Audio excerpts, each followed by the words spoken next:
நம்பிக்கையை காத்த நாய்.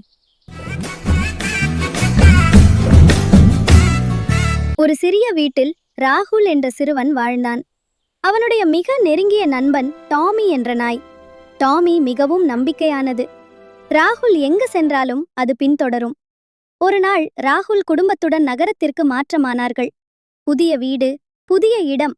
ஆனால் அவசரத்தில் டாமி அவர்களுடன் வர முடியவில்லை. ராகுல் மிகவும் சோகமாக இருந்தான். டாமி பழைய வீட்டின் வாசலில் தினமும் காத்திருந்தது. அவன் திரும்பி வருவான் என்று. நாட்கள் கடந்தன, வாரங்கள் கடந்தன. ஒரு நாள் தூரத்தில் ராகுல் வந்தான். அவன் ஓடி வந்து டாமியை கட்டிப்பிடித்தான். நான் உன்னை எப்போதும் மறக்க மாட்டேன் என்றான். அவன் அப்பாவும் அம்மாவும் சிரித்தார்கள். அவர்கள் டாமியையும் புதிய வீட்டுக்கு அழைத்துச் சென்றார்கள். அந்த நாள் முதல் டாமி ஒருபோதும் தனியாக இருக்கவில்லை. அது புரிந்து கொண்டது. உண்மையான நட்பு தூரமாக இருந்தாலும் மறையாது நெறி. உண்மையான நண்பர்கள் எப்போதும் காத்திருப்பார்கள்.